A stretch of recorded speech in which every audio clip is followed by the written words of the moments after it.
like a mug. All right, you ready? I am so ready. All right, cool. I'm super excited to talk about this one. I know. Are so you welcome all back like to Sigman. Yeah, I am. I'm very frisky. What? Is it the books or the weather? Oh, well, I'm running because of the weather. It's cold as hell, and I'm a hunter, so I'm definitely running. My neck swelled up. My wife runs from me now. It's pretty awesome. Your wife, your wife runs from you? Yeah. Because of your frisk?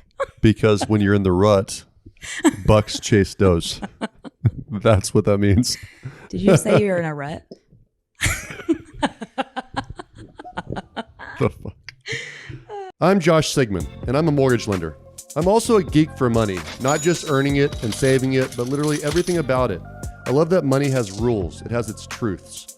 I love investment strategies, and I love making money work for us. For so many, money is emotional. For me, it's logical, like a puzzle. My passion is also helping others with their money. I love looking at people's finances, dissecting their puzzle, and rebuilding with strategy and purpose, and I'm really good at it.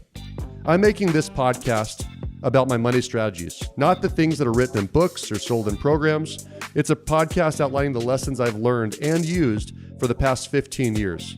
These strategies help me and those who use them save more, give more, create wealth, and retire early. Let me teach you how to build your net worth. You ready? Welcome to Sigman Sense.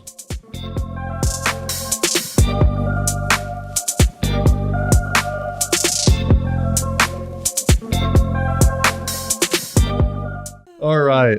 Welcome back to Sigman Sense. Welcome. Shenanigans once again. Sigman Sense. I'm actually really excited about talking about this. I've had over the years, I've had many people ask me, like, what's my favorite book? And yeah. There's no favorite book. You're such I've a got a big favorite reader. book You're of the such year. a good reader too. I'm curious. I think that's going to be part of what we're going to talk about today. But let me tell you why. Because I've actually had a cool story about this. So my dad had a really bad speech impediment growing up. Have I ever told you the story? No. So my dad had a very bad speech impediment and he didn't have the means to get it corrected. And so he struggled with it all the way through middle school and into high school. And he had no friends and except for his one cousin who was killed by a drunk driver. And but literally he had a couple of teachers that kind of understood him. He got in lots of fights. He was on the wrong side of the track where he grew up. And anyways, what he would do is he'd go read. You know, he didn't want to go out and get in more fights, so he'd go upstairs and read. There you go. And my grandfather was of poor means, and so they didn't go on vacations or anything. It's actually why I travel a lot too, by the way. So my dad would read. I did know that. So my dad would read all these books, and the guy to this day, I mean, he just power drives through books of all kinds. And the way he would describe it, he'd say, I would visit all these wonderful places in my mind, but we never got to see anything. And he told me, I think he went on one family vacation before he graduated from high school. And the one place was like Lake Erie or something like that. Mm-hmm. So just not a ideal destination, I guess. But anyways, so he graduates from high school. And one thing he promised himself, he'd never live in the same place more than 3 years for the rest of his life. So he got through college quickly, he got through medical school. And to this day, and he's in his mid-70s now, every 3 years he keeps on moving. So I got to live in about 10 states and 3 countries growing up. And I think that's why I like it. But I remember that I think I was fighting him over homework one night. And he wasn't the homework guy. My mom was the homework lady. He was always at work as a physician. But I remember I got into a fight with my dad over homework. And basically, he said, look, Josh, you need to learn how to read. You need to love to read. And I said, dude, I know how to read. He said, look, here's the reality. You can learn a lifetime of experience on your own, mm-hmm. or you can experience 1,000 lifetimes over your lifetime by reading about others. Yeah. And he said, which one do you think you can go further with? And so for whatever reason, as a young man, that resonated with me. And so I've always thought, as a business owner, as a salesperson, as a dad, like, there's plenty of landmines that I find my way onto all the time. Shouldn't have said that to my wife. Oops. Wow, I don't think I disciplined my son that well this time around. That's a good way to get fired by a client. Yeah, right. So there's lots of landmines you get to learn from. So I find that reading from scholared people and learning from their experiences is a great way to step on fewer landmines in your life. There you go. And so that's really why I got hooked on it. When did you really start reading? Uh, it's funny. I think that I read for more pleasure early on. Like I would, And what does that look like? Because I know, are you still you're going to into laugh a at me. lot of Science history? fiction. That's what that looked like. Yes. When you were younger, it was When I science was fiction? when I was younger, it was probably science fiction, some autobiographies, lots of world like war history. And that's still the case, right? Your Yeah, I like it. I love history. reading Yeah, I like I like history. Yeah. I feel like I was meant to be in the military and I just didn't. And so I hate that, but I do But appreciate. you wanted to go though, right? Yeah. It turns out that asthmatics that can't run very far don't do it, and it is what it is. Did you know that diabetics cannot be in the military as well? Yeah, it creates a problem if they go into shock. Well, yeah, totally.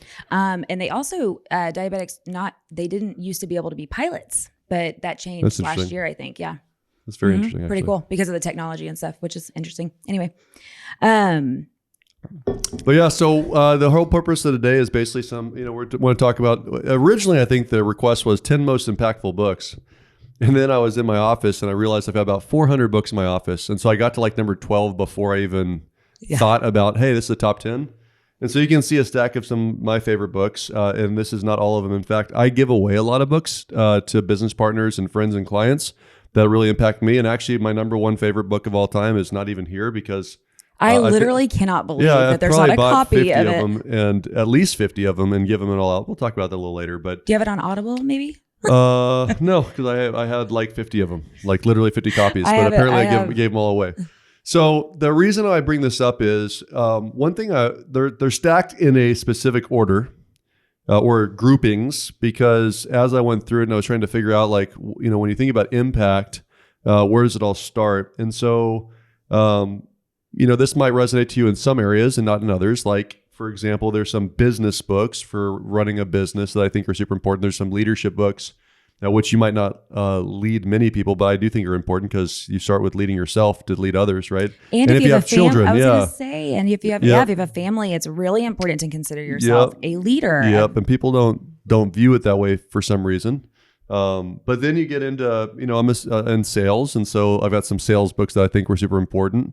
But what I noticed the most is that of the 400 books in my office, probably a good third of them were all about mindset. And different ways to approach life. It's a tricky little thing, that mindset. Yeah. And it's really funny that, we spoke about in our first few episodes, like the very beginning of this, how important mindset really is. If you think you're going to be poor your whole life, you will be, for sure. If you think you've got a chance of making some money, you will. If you think that you are bad at investing, you're probably not going to take the proper steps to fix it. If you have a curious mind, you're probably going to get, better results. So it's just incredible to me how powerful the mind is. I mean, you can manifest things to happen. Like book number 1, Think and Grow Rich. Think and Grow Rich. So this is one of the most important books of all time. This is kind of an interesting story. Okay, so this was probably 12 years ago, and I went to the doctor, had my annual exam, and she found a small lump in my breast. And so she immediately sent me over to, go get a mammogram and go to imaging and all of that stuff. And everything was fine, obviously. I did end up having it removed because I just didn't like the idea of having it there. But here's what's interesting. It had probably been there for a year or at least 11 months since the last time I saw her. Never noticed it. The day I found out about it, all of a sudden, it's painful. Right. Like I am actually in pain. And she's like, there is literally no way that you are in pain. So that is how powerful That's interesting. the mind can be, is once anything you focus on, guess what? So anyways, so it's just always a really good reminder that, be careful how your thoughts. Yeah, are you helping control them, or are they controlling you? It's funny that you say that. And there's some other things around neurology and things like that, but like people that lose limbs, feel limbs, right? There's from a connection of the heart, however you want to define that. Married couples of 50 years, that one passes, the next one goes a day later. That's not broken heart. right. It's and then you've got people that are talking in a different way at a young age, and you know that they're destined for something, and damned if they do.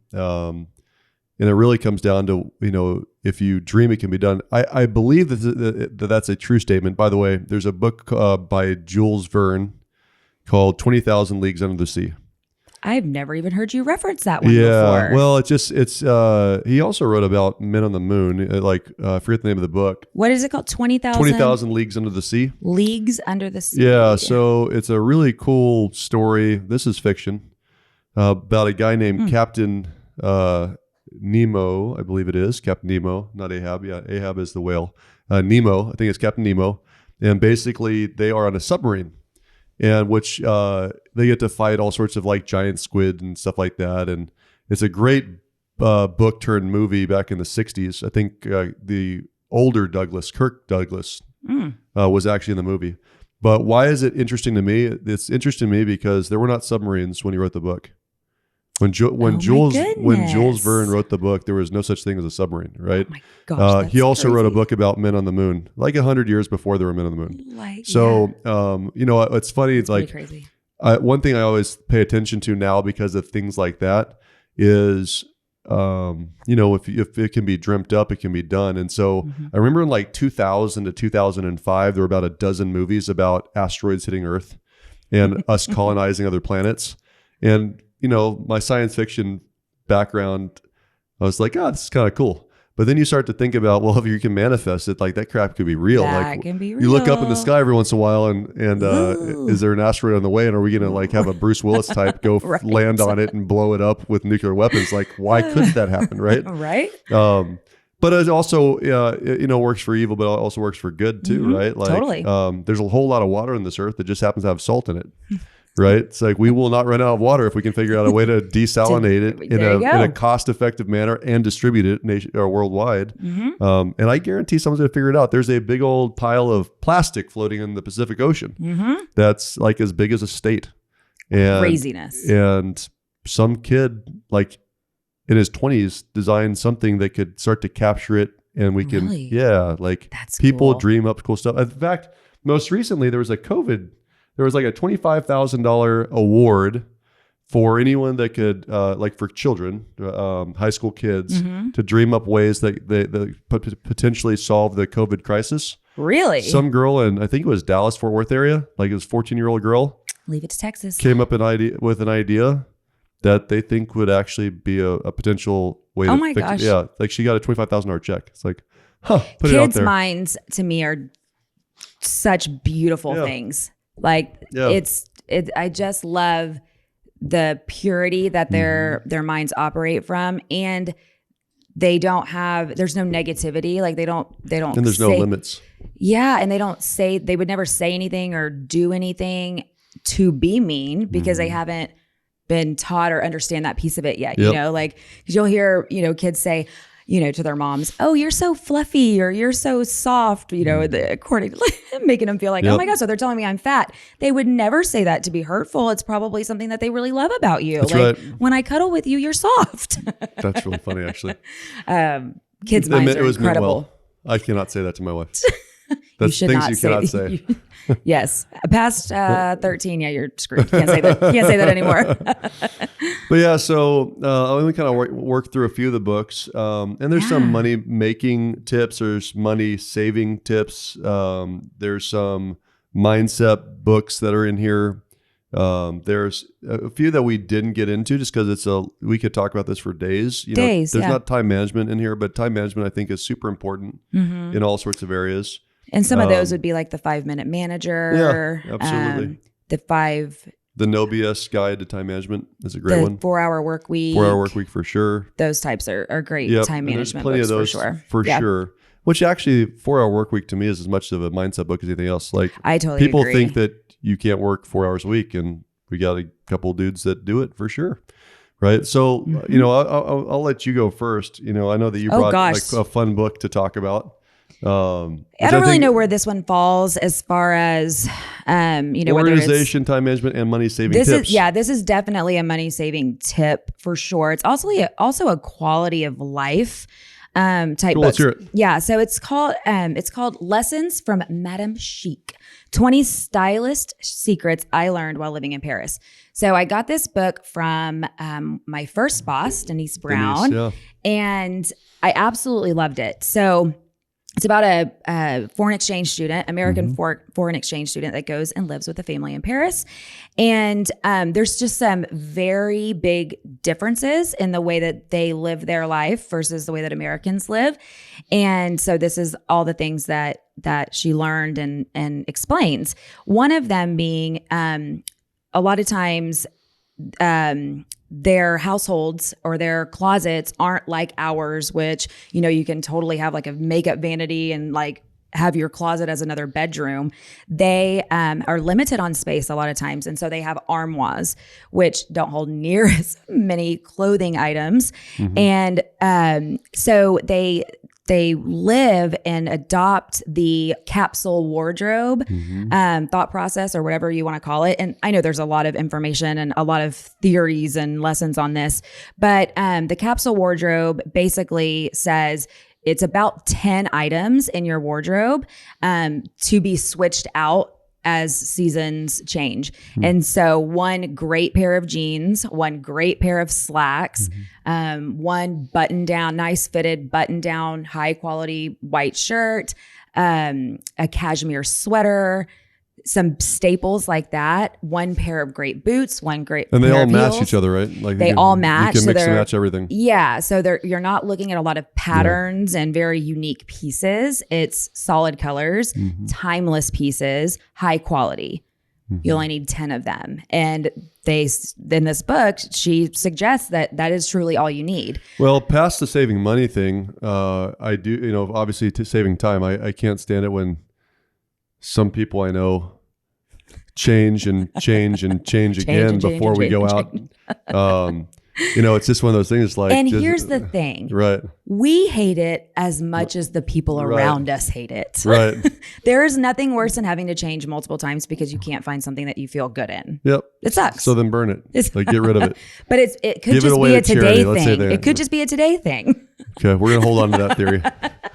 So, yeah, but there's past the time management. What I will say is that there's a lot of conversation these days about we have a finite number of decisions we can make in a day. I literally wrote down Game Changers as book. as a great book. Yeah.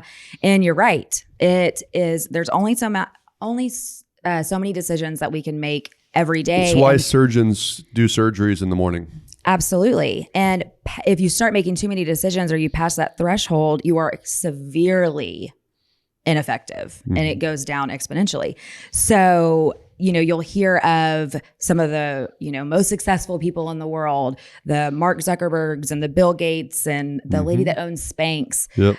They have uniforms that they wear every day. So for a woman, the lady that owns Spanx, she's a very impressive lady. She's like, I love this particular style of white shirt or this brand. So I have this brand in 5 different styles. This is my favorite pair of slacks for work. I have 5 different pair of them. And so literally she walks into her closet, knows exactly what she's going to wear, and you're out the door. No decision making, incredibly effective with your time management. Yep. And the same could be said for guys. Steve Jobs is a great example. He always had his jeans and his the turtleneck, the black turtleneck. But it's the short one. I can't remember what they're called, but because you don't want to spend your valuable space up here trying to figure out what you're going to wear, especially first thing in the morning. Like what a way to spend your time. Yeah, and so there's all sorts of stuff about this kind of concept, but it's a good book. In general, the bottom line is that if you tolerate being disorganized, it doesn't get better. Like you have to fix it. If you want to save time in the morning, if you want to spend less money, if you want to have less frustrations or fewer frustrations. Yeah.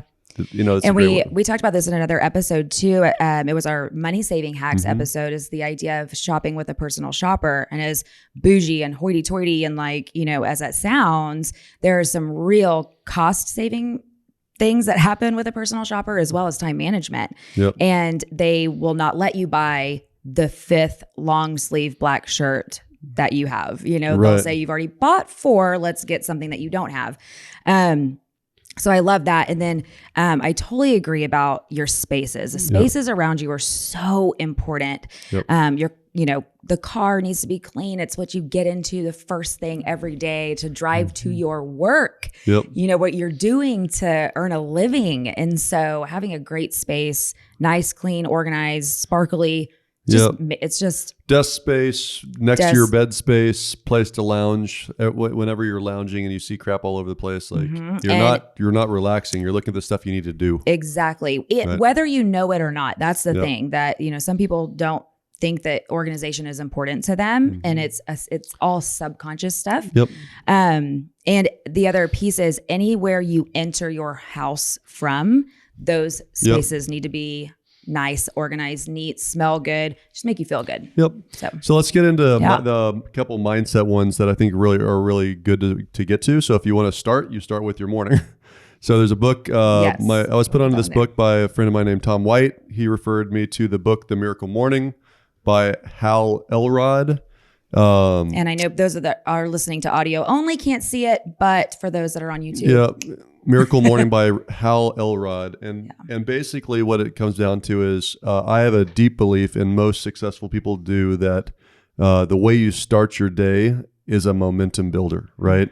And so the Miracle Morning has a suggestion and basically a creation of a checklist of things you can do in the morning, like meditation, drinking cold water, doing gratitude journaling, working out, things like that. But whether I would recommend you read the book and come up with what you think is a great way to start your day as well, because it's about getting yourself into the right space. So when you get down to it, I don't know a whole lot of people that start off loving early mornings, right? Like there's this thought that, oh, you're a morning person, oh, you're an afternoon person. No, I definitely, if you take me back to my 20s, I for sure could sleep till noon, just like the best of them, right? Easy. But what I started to notice over time was that the most successful people got more done by noon than most people got done in their day.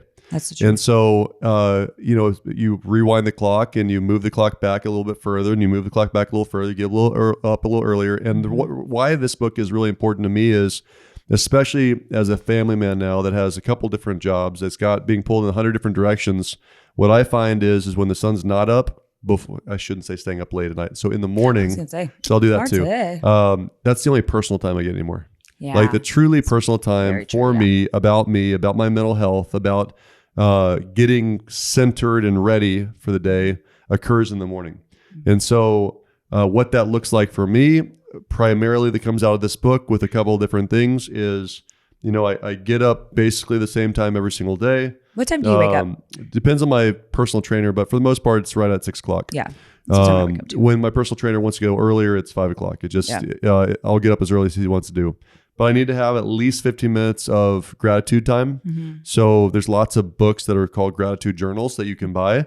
But 15 minutes of just writing out things like mine is really simple. It's what are 3 things you're grateful for? What would make today a great day? And at the end of the day, what did you learn today, or what made today great? Right. So it's keeping that mindset frame of, I'm lucky I get to do this. I don't have to do this, right? There's a big difference. So when you wake up in the morning and you're doing, what did you learn today? Are you reflecting on yesterday? Absolutely. Just kind of fill in the blanks. And and then, for those of you that are religious, a really easy one that I do a lot, and I've been, Tad Chapman put me onto it years ago, and then Roy Mason did as well, is just read a proverb of the day. That is my one of my goals for 2021. Oh, good. Is to read a proverb. So, I don't want to get this to be an ultra religious conversation, but whatever your spiritual path is, I think that you should work on it. In theory, it's only the biggest thing in your life, right? So I don't care what religion you are. I know what mine is, and I think that investing time in that to improve in that is super important. So it takes literally less than 5 minutes to read the proverb of the day. It turns out there's 31 of them. If you can read the first on the first day of the month, the 6th on the 6th day of the month, the 12th on the 12th day of the month, and I get that little daily dose of what I need for my faith. Working out is mandatory. Drinking water. People don't think about that. You are dehydrated as crap when you wake up in the morning. This has to do with your organs, your mind, and your skin. And so, drinking a liter or 2 in the morning is pretty much a daily routine. I usually have about almost 200 ounces a day of water, which is a lot of water, but I weigh about 220. So it's a ton of water. So I get started early, get that done out of the way. I'm doing about 90. About 90 to 100 is typically about where I'm sitting with water. It's not bad. I've heard different variations of you should drink 75 to 100% in ounces of your body weight. Yeah. Right. So that's pretty much normal. And what I would say is most people think that drinking tea or coffee is drinking water because it has water in it. No, that's not how it works. Those don't count. But you know what does count? What does? LaCroix. Okay. Really? Stephanie, because I asked her, I'm like, okay, I really love LaCroix. Does that count for my water? She's like, yeah, it just has bubbles in it. That's all. There's literally nothing in there. So you're welcome. So I'll kind of finish up my thought process around the Miracle Morning, but I really do think when it goes to success principles and impactful books in general, you got to start with minute 1. Yeah. Start off, put yourself in the right foot, and go forward. So do you have anything else to add to that one? You did touch on this in the very beginning, but I want to reiterate that finding your morning routine is crucial and okay. So I think a lot of times we get this goes back to goal setting too. We get or feel pressure to put the goals that we're supposed to put, right? Like I know that I'm supposed to work out, whatever, all that type of stuff, right?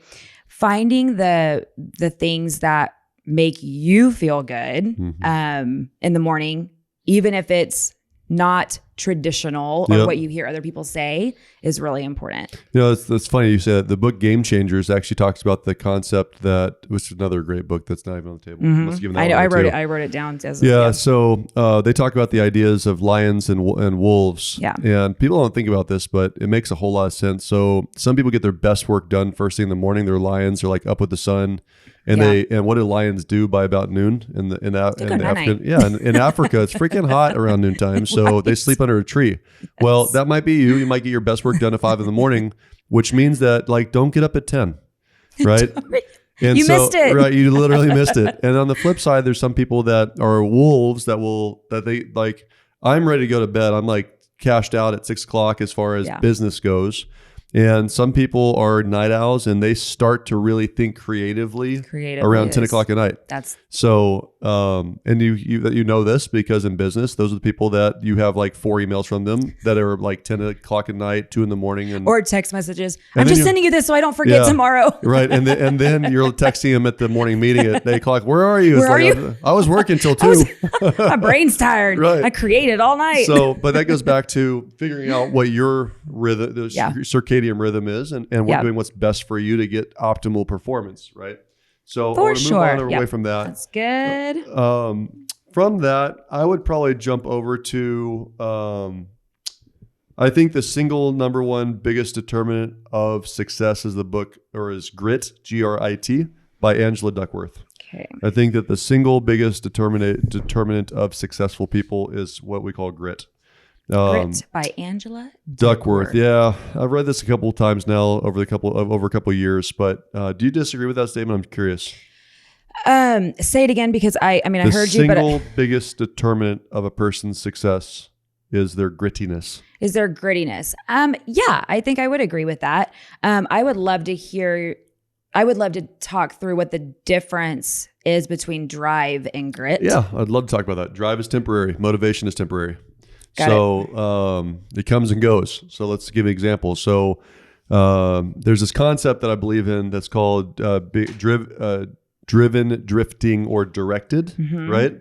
So a lot of people get really far with drive, right? You can think of in sports, you can think in sales, you can think in career path. They're really driven to get the title, get the money, get the trophy, right? Yeah. The problem is you're just that, born with drive? You think that, or do you think I think that people are screwed up. I think most drive comes from a little chip on the shoulder, honestly. Right? Like Yeah. I'll honestly say that my sales success early on was strictly because I did not like being poor. Yeah. Period. I had a chip on my shoulder. I'm gonna bust my ass to not Which be poor. also can I feel like maybe that can fall on the other side of the coin too, into the victim mindset. So if you do have this chip on your shoulder for some you're reason, gonna be pushed one way or the other for either sure. you're going to be driven to overcome that and be like, yeah, what up? You know, I'll show you, or I am such a victim. I can't believe this is happening to me. There's no way I can, do it. Unfortunately, we're seeing more and more of that. And I don't generalize entire groups of people. Unfortunately, we don't have a whole lot of farmers like we did 100 years ago that just got up and got it done and didn't, complain like we have people complaining about their situation today. Mm-hmm. I could have a conversation about our political situation right now. It's like we're finding crap to bitch about in America. I mean, when there's not much to bitch about. Take a look around the rest of the world. Like, I love the fact that I got to travel outside the country a little bit. I had this I'm digressing, but this is important stuff for everyone to understand. So my dad and I had this conversation about and this is a recent one, less than 30 days ago, just by happenstance, about how valuable he felt it was that I got to learn overseas, that I lived in England, that I lived in Australia, that I lived in Jamaica, right? And just to get world views, just to talk to new and unique people and just get perspective, right? Mm-hmm. And I do believe that because, if you're a waiter or waitress and you're in the weeds, all you see is this far, and your problem is your problem. Like, this is all that matters, right? But in the big scheme of things, when you stick your head up and look around, like, if this guy's food came out a little bit cold, it's not going to be the end of your life. No. Even if they're really upset. Like, we can say, we're sorry, we can go get some more food, we'll figure it out, right? Now, if the restaurant's about to go out of business, that's a bigger deal. Totally. Because they are always serving cold food, right?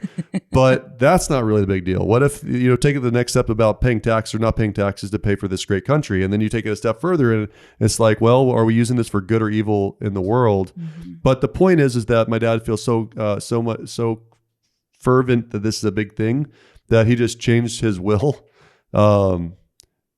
to, I'm not going to say everything, but a big piece of his personal wealth will go only to the use of my 3 kids traveling overseas. Well, that's super without cool. me, or my family doesn't get it, or they don't get it. Like, you said with or without you? No, without me. Without you. So here's a pile of money. Encourage your kids to travel the world. If they don't, you don't get the money. I feel like I'm probably in the bloodline somewhere, right? I mean, it's pretty cool. You can write me into that well somehow. But this whole drifting direct, I want to get back to it, is drive is usually a chip in the shoulder, or people who fall back and blame and don't do anything, which gets back into mindset. We'll talk about more of that here in a second. Energy bus is a great one of those, right? But the whole concept is that drive will take you so far. The problem is you're typically pursuing an event or a number or a title or an income, a milestone. And it's never as satisfying as you think it is when you get there, right? So what happens is, or maybe it's just so hard that you're chasing it way longer than you thought, and then you fall off, the drive goes away. Or maybe you have a setback and you fall off and the drive goes away. Or you start doing it and you're like, I don't really know if I wanted that ball that bad. Yeah, I made this goal because my daddy told me it'd be a good goal, right? Yes, or I didn't put enough time or thought into it, so I just did it. And now I feel like I have to, and I don't really want to. Yeah. So once you leave drive, you go to this space of drifting. And what drifting is, as you know, is it sucks ass is what it is. It's this feeling of just bogged down, unhappy, can't see my way out, nothing is satisfying, job satisfaction, life satisfaction goes down. You don't know what you're doing. Your relationships are impacted. It's just a ugly feeling, and I've had it before. I know a lot of people. I bet you most everyone has had this feeling before, right? Yeah, and then once you're in this drifting phase, you're hoping to get the drive back, which didn't work the first time. And so what it usually requires, in my opinion, is being directed, which is have a coach, get an authority, Submit Jesus, to take the wheel. Right. Submit to Just God, drive. submit to a boss, submit to a mentor, submit to somebody, and let them just tell you what to do. Oh, And by the now way, you're trying that please plays them. to game changers Yeah. as well, because that removes all the decision making that you that's have perfect. to do. Yeah, they tell you what to do and you just do it. You just do it. Because you're seeking their approval. You're not trying to figure it out on your You own, just right? opened up all this brain space. It's pretty funny, actually, you said that. But yeah, so to me, the answer is when you ask what's the difference between grit and drive becomes a temporary state and you're usually falling in and out of it, right? Yeah. Grit, on the other hand, is more about what are you willing to do, right? So the greats, is the all test the in greats. Yeah, I think it's page 67. If that is right, I am going. Check it out. I might be right. You just went to a It's whole like new level, 67 bro. to 72 range. Is it 67? What page is that? This is 55. That's the beginning Is that of the it. test? That's the beginning of it, yeah. Maybe the last page is 67. Yeah. No, That go was to very last- impressive, sir. Yeah. Let's see what's on 67 though. Now I have to know. Oh no, it's just a page. Sorry, I missed it by 2 pages. Jeez. I knew it was right there Come somewhere. on. So anyways, the grading, there's a test inside the book that asks you ask the first 3. Just Number 1, new ideas and projects sometimes distract me from previous ones. And then the scoring is on a scale of 1 to 5, 5 being that's not at all like me, or 1 that's very much like me. cool. Number So let's 2 talk about that for a second. What okay. that means is I want to do this. Like I'm going to achieve this, but this new shiny star comes up over here. Mm-hmm. So do I stay the path or do I go chase the new shiny star? And what this looks like, by the way, for you youngins out there on your resumes is it looks like a whole lot of jobs in a short period of time. Yeah. That's what that looks like. So that's lack of grittiness for the most part, right? It's like not seeing stuff through. Unless you just didn't like where's the line though? It's a Where's bold the statement. line? I get it. Like if you work for a dick, I mean, it's okay like to leave, right? If you find a dead end job, I get it, leave. or but like what if you're like haven't Right. realized your true passion and you're like you learn and but I guess the problem comes Newsflash, if you will not figure it out in 2 months. And then at the next job, you give them more than 2 months to figure it out. Like you it can be doesn't work that way. really gritty with exploring Right. all the passions. All I'm saying is if you read all these different books about autobiographies, Kobe Bryant's, Michael Jordan's, get out of basketball, go to what's the one my ultra marathon buddy Goggins. Oh, Goggins, holy crap. You talk about one of the Yes. grittiest people of all. Why did I not bring that book? I have no idea.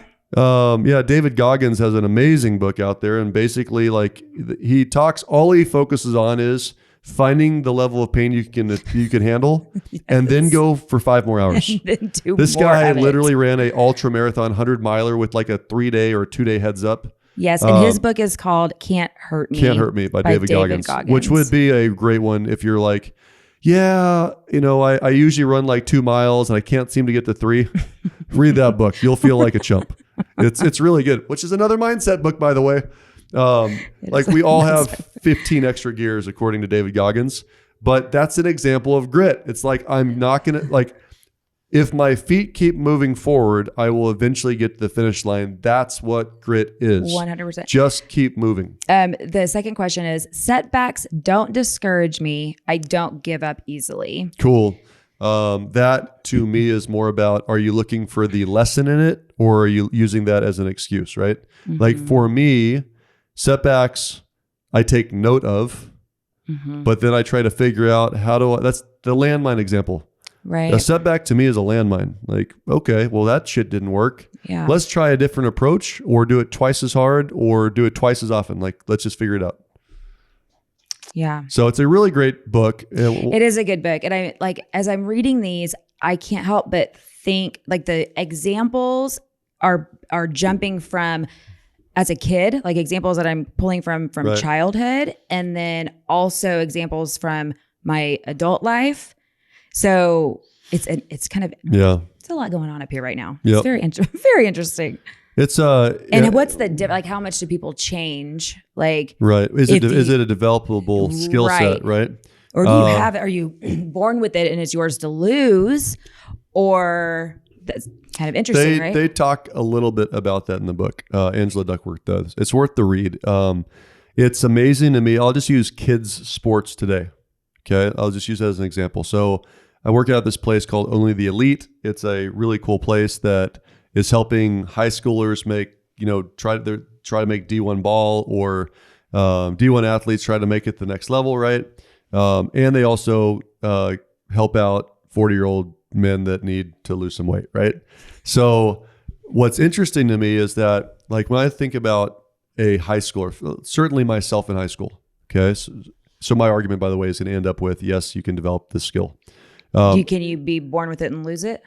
I'm sure. Are you born with it? I don't know. Something born? Oh. So my point, though, is that in high school, for sure, I was the least motivated individual ever, probably because I had most everything given to me, right? Yeah, I know. But gosh, that's such like, a fine line. I got up late.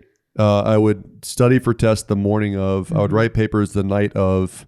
I for sure regret not going 100% playing football. Like, I always was going 90. Like, I pushed hard, but I did not leave it on the field. And so that's not a good example of grit. So I work out at either 5 or 6 in the morning, 7 the latest, right? Depending on what the guy's schedule is. And what's interesting to me is how often the same kid is there before 8th grade. Now, 8th grade, Love it. like, this kid is there at 6 in the morning, and he's doing box jumps, and he's working on his vertical, and he's pulling sleds. Did you say this is for An what 8th sport? grader. Right, but is it For also football. For football. Yeah, Okay. for football. And he's doing all this stuff, and he is a big kid for his age. His parents are teachers and coaches, like, they work at the school, but the kid is putting in the effort. And when I talk to the parents, it's like, man, like, how do you get them to do that? They're like, we don't get them to do it. That's what he begs us to take us. Right. And it's just interesting to see that. So that is interesting because, my boys play baseball, and, you get on a team sometimes, and there's just a one kid or a couple of kids that are just uber talented for their age group. Yep. And I always talk to their parents, Yep. and I always ask, Yep. like, what is he doing in his free time? Yep. All he does is want to hit the baseball. Yep. Like, we had to go buy a baseball net or some version of a Yep. batting cage That's right. because that's all he wants to do. So it's interesting. Yeah. What I will tell you is that there's another book that we didn't bring called Outliers. Outliers is a great book. I actually haven't read that. It's worthwhile to read. One thing that they talk about in that book is the kids that are the biggest, strongest, fastest, naturally gifted, the earliest, do not go as far as the ones that are smaller, slower, have to work their ass off to keep up with the big kids. And I think they specifically use hockey as an example. Outliers is the one with is it the kid? No, what's just the story about the positive reinforcement of his dad told him you will be you're going to be a professional football player. Yeah. What is the name of that book? Oh, it's My Story, Your Story. Hold I on. have it. No, there's no plan. There's no plan B for your A game. That's There's right. No, No plan B for your A game. That's a great book. That was a great book. I read that about this time last year, actually. I think I have it on But yeah, page. I want to move on. I have But it by on the Audible. way, listen to what Brynn just said there about, well, the title says it all. There's no plan B for your A game, but this concept of kids growing up with a mental mindset and belief that they're going to be an NFL player, an NFL player. And they did it. And the kid was not the fastest on the team. He was not the biggest on the team. And he ended up playing. And in fact, in this book, in this true story, on this specific high school team in nowhere land, 3 of this one team all went D1, and 3 of that team all went pro because of the mindset of the one. Which is super interesting to see. It's so interesting. I don't want to beat this, but I have to say that, so I'm currently the team mom for Walker's baseball team, and which means I get to sit in the dugout with the boys. And I always ask them as they're getting up to bat, what's the one thing that you want to do when you're up there to bat? What's the one thing? And then I'm trying to hype them up. You ready to crush it? Are you going to crush it? And it is so interesting. Some of the kids are like, I don't know. Maybe I'll hit it. Maybe I won't. I'm like, wrong answer. You are going to hit that ball. That's funny. I also ask them at the end of every game, like in the last inning, what are you most proud of that you did this game? What are you most proud of that you did this game? Yep. And some of them are quick to come up with something, and others are like, I haven't done anything. So that's like a confidence thing. But it is so interesting. They're 7. It's funny that you right? asked that question. So there's only 2 questions I ask my kids after every, or technically 3, but 2 that are more about growth, right? The first one is, did you have fun? Did you have fun? Yep. Because I've heard over the years that if you don't focus on the fun, then you're going to burn your kids out. I ask Weston a lot, how did it feel while you were up there? Because he's pitching right now, or at least one inning. And I always say, how did it feel while you were up there? Did it feel good? Did you have fun? That's awesome. And so it makes him stop and think for a second. And then the second question I always ask is, what did you do well? Yep. Because it forces you to think of what is something I actually did well. Because so many of us focus on what we didn't. On the ball you missed, the one that got by, the strikeout. And then the last question that I always ask is, what's something you could work on? Yeah, I love that. Not what did you do bad at? Correct. It's what can you work on? What can you work on? And then now they're telling me, okay, I did great at this, and I can agree or disagree. Yeah. Or make a mental note to disagree later. And then, but if they say this is something I need to work on, now we've got like, okay, well, here's the homework. Now we can work on this. Absolutely. Absolutely. And I love talking with Weston too about, Weston, it might be your favorite, it sounds like. I mean, I don't know. He's 10, he's starting to stink. He's starting to become like a boy. So I don't know. Walker's pretty much in the running, but KK's real fun too now because there's a lot of Weston's in the ugly middle. Just kidding. That's funny. One other thing I will say about this too is I always hear coaches say, just throw strikes, just hit a home run. I'm like, that's great coaching. Like what? Okay. Yes. Well, he's not going to try to not throw a strike. He's not going to try to throw a crappy pitch. But so I always ask the kids too, what is the one thing you want to do really good at this game? Like Weston's been working on running on his toes. So I'm like, so that means if you run on your toes every time to first base, you did a good job. You did it. Success, Yep. So anyways, it's been so much fun in the dugout. That's funny. All right. So past the mindset, you know what? I'm going to stay on mindset for 2 or 3 more just because I think it's so important. So my favorite book of the year is a book by Josh Metcalf called Win in the Dark, W-I-N in the Dark by Josh Metcalf. He wrote 2 of my other favorite books that are not here because this is his most recent one, but Pound the Stone and Chop Wood, Carry Water, which we have referenced in previous podcasts just because it's about enjoying the ride. It's about what are you doing daily or weekly or monthly. This equates to everything, right? Like if you want to work on your marriage and have a better marriage, what are you doing daily to have a better marriage? If you want to work on your weight, what are you not eating daily and what are you doing activity wise to improve? But when it comes to money, it's the same thing, right? Like money is a game as well.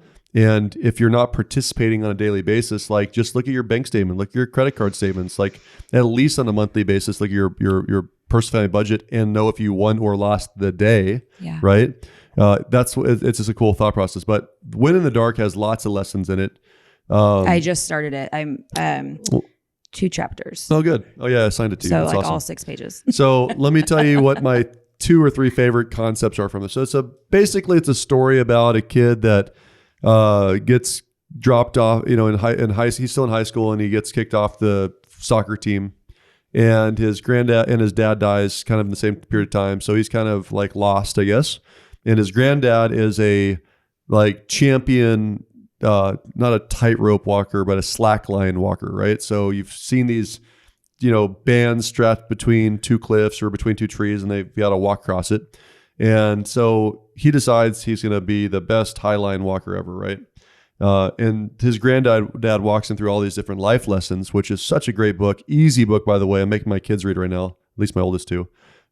It's an easy read, but the whole idea behind it is there's lots of lessons along the way of how do you handle a setback? What are you doing daily? The title Win in the Dark is more about everyone remembers Michael Jordan for his game-winning shot at the end of, his 4th ring, that everyone can kind of picture that picture. And so like, man, that guy's so naturally talented. And they gyp him on all the stuff that he was doing every day for the 25 years prior to get there, right? So whether you're an Astros fan or not, I love talking about Altuve. In fact, if you're not an Astros fan, I'm sure you're beating on a trash can right now. But if you know anything about Altuve is a guy that came from a different country with very, very, very modest means, and early on in his we'll call it his career, when he was a kid, his dad would play baseball with him, and he didn't have a glove. Right. Oh so Matt, I don't know about you, but I don't like catching baseballs with a glove if it's thrown hard. So imagine catching baseballs without a glove and playing barefooted and all this stuff. And he's short. And like most of the time, short people don't make it to the big leagues or to the NFL or to the NBA or whatever. And Altuve is arguably one of the best second basemen of all time, certainly in the game today. And people watched him win, I think it was last year in 2019 when he had the walk-off homer to get them to the World Series, right? Incredible. And it's a fabulous moment. They're like, oh my God, that guy's got so much raw talent. It's like, son of a bitch, like when were you playing baseball with your dad with no glove and barefooted? I didn't wake for up every day of your life before you even got out of high school, right? And that's what I love about this concept. And what I try to focus on for myself, and I try to help my people I coach with as well, is when you think about winning in the dark, what is your thing that you're doing in the dark every day? Like, where do you want to go? So if it's money related, like if you want to save a certain amount to be able to retire, cool. Then what is the thing you're going to do every day to get there, right? If it's any goal, family goal, friends goal, money goal, spirituality goal, and I love that because I think that a lot of people are turned off by spirituality in general because there's a lot of people that, whatever religion they are, they're like, my way, I'm so-and-so, this is who I am, but they don't do anything in that religion space, on a daily basis, right? Like you're not acting out what you claim to be, right? Right. And so when you think about that, it's just like, what is your thing? If you want to improve in any of those areas, what's your thing you're going to do every single day? But my favorite thing of the entire book, which that's why I said I think curiosity might be my theme of this day, is there's a judo champion. Actually, the founder of judo is referenced in the book, right? And judo is a martial arts discipline. And apparently this guy was another small guy, and he got his ass kicked a lot.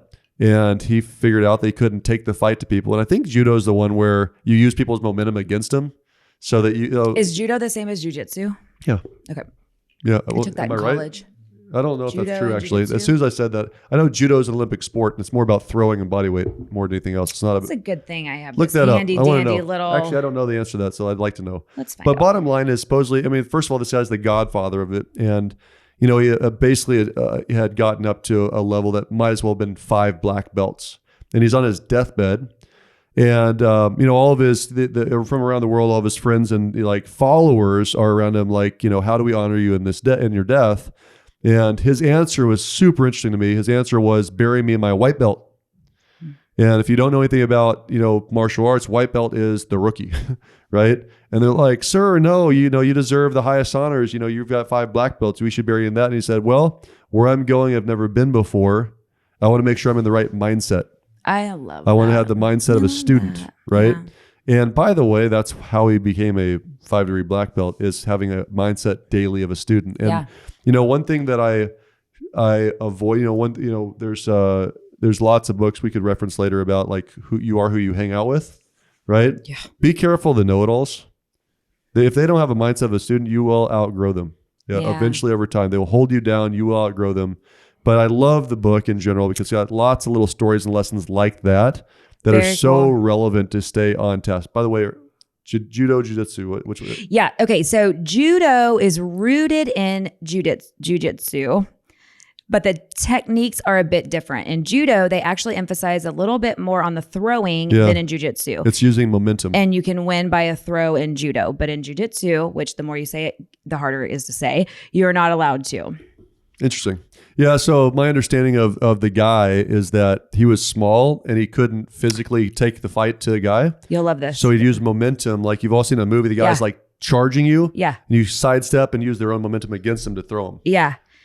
While jiu-jitsu was created on the battlefield by warriors, judo was created in peacetime for peaceful purposes. That's interesting. I love it.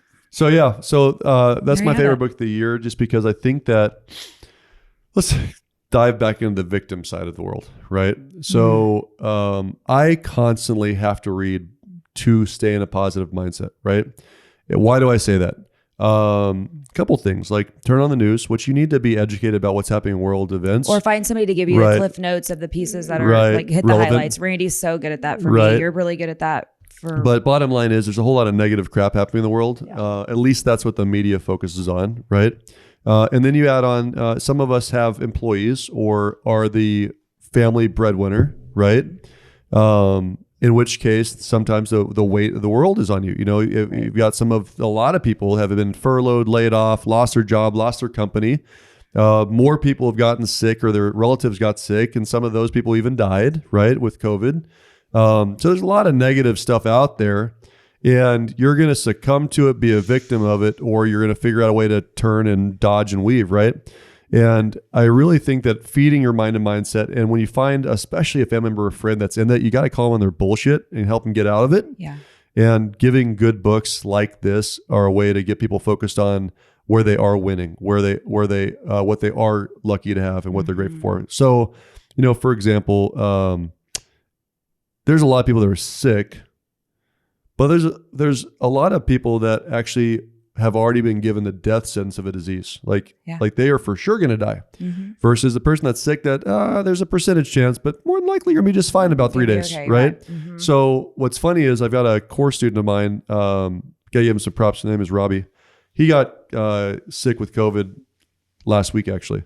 And he told me that all he told himself over and over and over and over and over again is, I'm going to beat this. It's going to be okay. I'm going to beat this. I feel good. I'm going to beat this. I feel healthy.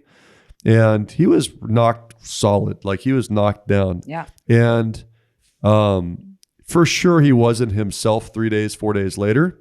But he was on his feet and making calls and talking to people and encouraging people and giving people the information about this, how I feel, which was like crap. Yeah. But I'm going to beat this. It's going to be okay. I'm going to be okay. And I know a lot of people that would have taken off 2-3 weeks of work because, oh man, I got the Rona. I got the Rona. My toe feels stubbed. You know, I need to go to the doctor for the third time because my toe is stubbed. Yeah. And it's just that crazy victim mentality of woe is me instead of like, that's the deck you've been given. Play your best hand. Play your best hand you possibly can. Play the best.